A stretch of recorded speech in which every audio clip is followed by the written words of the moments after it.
Hey guys, PK here. Today we have some exciting news. Not only has Japan's gaming magazine Famitsu featured an article on 3 houses, we've also got gameplay screenshots to go over as well. I'll put links in the description to the Famitsu article as well as the translations to the screenshots from Serenus Forest in the description. Anyway, let's get started. Alright, let's go over our protagonist and player character Byleth. Prior to the game's story, their mother died and they've been part of their father's mercenary band for quite some time before taking up the teaching job at the Officers' Academy. On top of that, Byleth's been having a recurring dream of a huge battle and a mysterious girl. And then that girl hijacked their brain and gave them time travel powers, and now they're a teacher at the Officers' Academy because they just saved 3 kids from being fucking murdered. More on that later. With more and more info being revealed about the game, it's pretty obvious at this point we won't be getting ourselves a customizable avatar like in Awakening or Fates. The only thing we might be able to change up is Boons and Banes, but I'll get to that bit later. I like this change of pace. It's nice to play as the protagonist instead of being the protagonist this time around. By the way, watch Chaz Arya's video about Byleth, it's worth a watch. Anyway, let's move on to Daddy Geralt. Geralt was part of the Knights of Seiros before starting his mercenary band. In fact, he was the leader of the Knights. Anyway, wait, no, stop, we gotta talk about this. Okay, Geralt is dead. Like, seriously fucking dead. Everyone can see it a mile away. It's like someone tossed Grail and Ike into an Outrealm portal and they ended up in Foldland. Still, whether Geralt's death is early game or late game has yet to be seen. On top of that, if the Grail-Geralt parallels are gonna run even deeper, there's a chance that someone in the Knights of Seiros will end up murder-killing Geralt, like how, spoilers for people who haven't played the Tellius games, Grail was killed by his former student Zelgius. I really don't want him to die, if only because him not dying will be a bigger plot twist than him actually dying. Plus, he's a good dad! Look at him looking out for his son/daughter. Best dad! Anyway, we went over pretty much everything about Byleth and Geralt, so let's move on to our cute little dragon girl Sothis. The biggest thing that the Famitsu article mentioned about her is that she lost her memories of her true self. There's a few theories I have in mind when it comes to that. She could be the same person as Seiros, like I theorized back in my direct trailer analysis, which you guys should totally watch, by the way. Or she could be one half of the goddess, like Yunain and Ashera were both halves of the goddess Ashunera back in Tellius. At this point, Intelligent Systems could give us remakes of the Tellius games instead of 3 houses, and it would all be the same. Intelligent Systems, please! In terms of Sothis being a goddess or divine being, it would make sense. Her manner of speech makes her sound ancient as hell, and that sword, that almighty, plot-important sword that appears freaking everywhere! Another thing to point out is that Sothis saves Byleth from getting axed in the back by bandits by rewinding time, and this happens early on in the game. More on that later. I guess later is now, because we're talking about kids! More specifically, our 3 lords, Edelgard, Dimitri, and Claude. So after saving these 3 from bandits early on, we get invited to teach at the academy where they all attend, and we gotta choose which one to teach for. Do we pick Charmander, Squirtle, or Wait, shit. Do we pick the Black Eagles, Blue Lions, or Golden Deer? While it seems like ultimately all students can wield any weapon and be any class you choose them to be, each student has different boons and banes and different weapon types. Edelgard here has boons and swords, axes, and authority. What the fuck does that do? I'm still stumped. And banes and bows and light magic. On top of her innate boons, she also gets teacher bonuses and swords and gauntlets. This may be an indication that Byleth has chosen to get boons in those weapon types. Kinda wish I had a teacher who was good at punching. Then they could teach me how to punch things. Another thing to note is the 3-star icon she has next to her anima and dark magic weapon rank. This may be an indication of how those in the Adrestian Empire have prowess in magic, but that's pure speculation. Although it is interesting that Edelgard has no boon there. Unfortunately, that's all I have to say on the matter. Speaking of different nations' weapon prowess, the Kingdom of Fargus has citizens who are good with lances, and the Leicester Alliance has citizens who know how to use a bow. I guess if you have a favorite weapon type, choose a nation whose weapon favoritism lines up with yours. With that in mind, I'm still choosing Edelgard. Magic is everything! Plus, more time with Edelgard's sweet booty. Aw, yeah! Oh, and speaking of sweet booties, quick note about Claude. His map sprite looks similar to the Thief and Outlaw sprites in the 3DS games. Looks like PK's got another thief to add to the harem.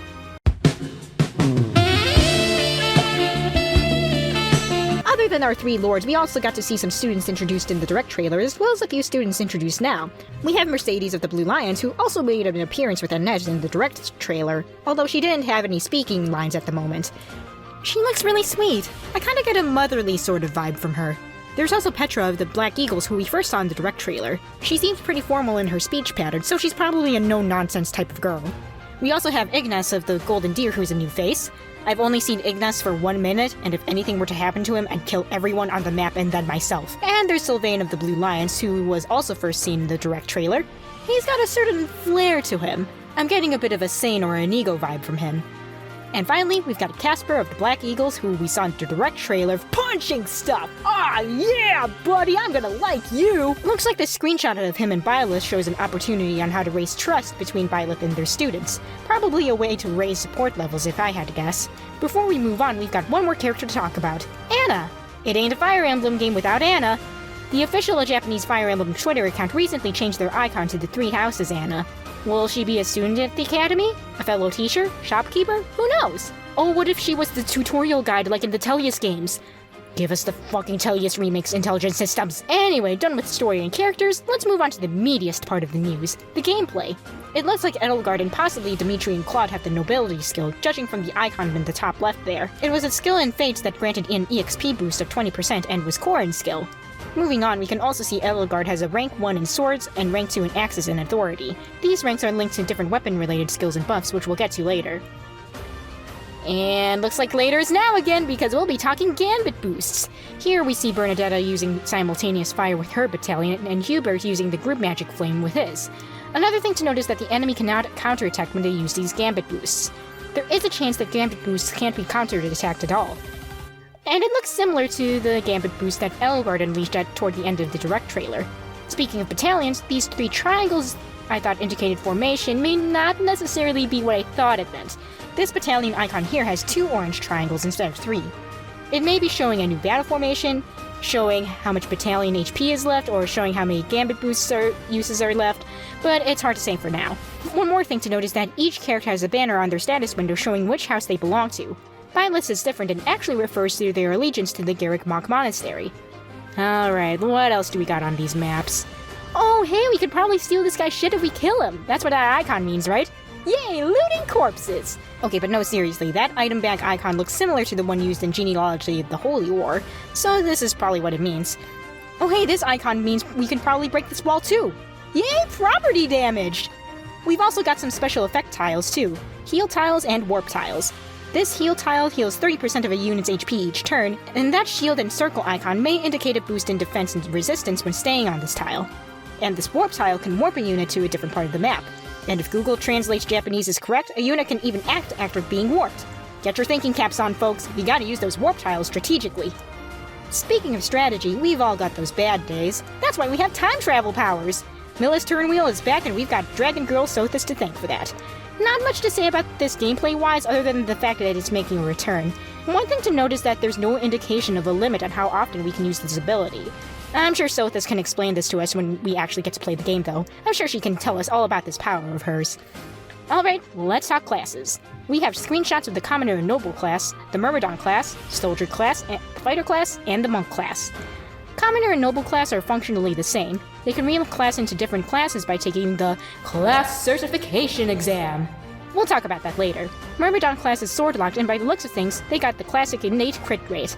Myrmidon may be the only sword-wielding class instead of there being a Myrmidon mercenary split like in previous games.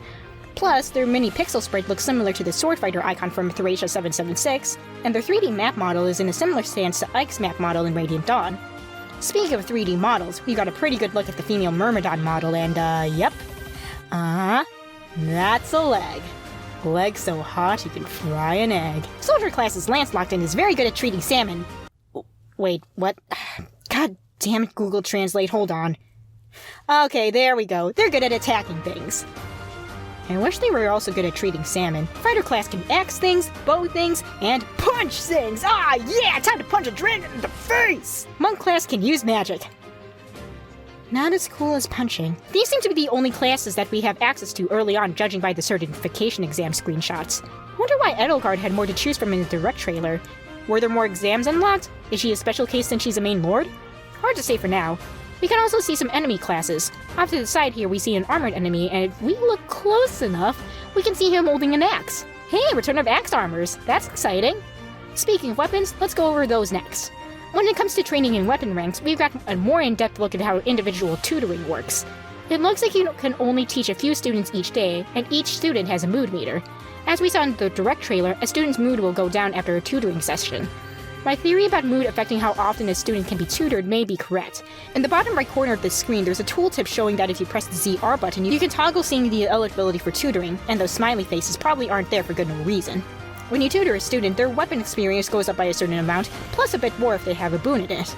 Weapon ranks also don't seem to go up by the standard E, D, C, D, B, A, S sequence anymore. Edelgard's axe rank went from D to D+ here instead of up to C, so it might take longer for units to get access to better weapons. So where do we get weapons? The Armory, of course! We got the first look at the Armory and looks like it lays out a lot of weapons properties when you're browsing around. Here we see a description, might, hit rate, crit rate, range, weight, and required rank. Hold up. Weapon weight is back! Oh yeah! That most likely means that Constitution is also coming back. Also, it looks like weapons are faded out of the menu if that unit can't wield that weapon yet. Higher level weapons also seem to have a limited stock in the Armory.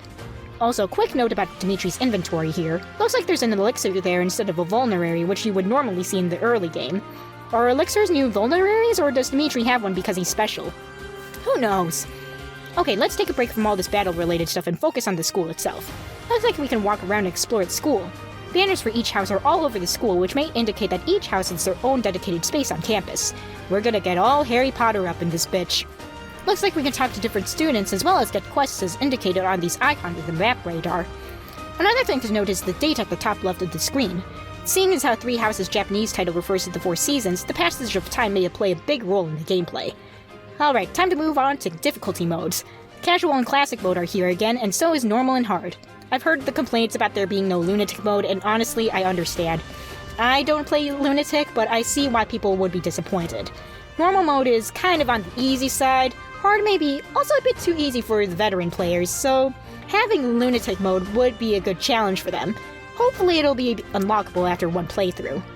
Alright, time to cover one last thing. While it's not confirmed for sure, the evidence is clearly there. That's right, folks. The petting is back. You thought Fates had the petting action? Nope. It won't even compare to what Three Houses has in store for us. This time, we're gonna be petting some pussy. Look at the cute little kitty! Meow meow, cute little kitty! Meow meow! Oh, it's so cute! Let me pick it up! Oh, it's so cute! Look at how cute it is! Oh my god! Mario Odyssey let me play fetch with the dogs. Breath of the Wild let me feed the dogs. Let me fucking pick up the cat and pet its intelligence systems. Please! I will fucking die if we can't pet the cat. I want to pet it so much. I'm gonna hug it and love it. Oh my god, look at how cute it is! It's so fucking cute! I want it! Hey guys, thank you so much for watching my video. I really appreciate it.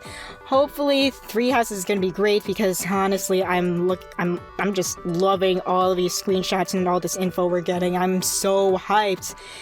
Any questions, comments, concerns, anything? Just leave a comment down below, and I'll see you all next time. I'm still playing Fire Emblem. You can check out the playlist here, and yeah, I'll see you all next time. Goodbye!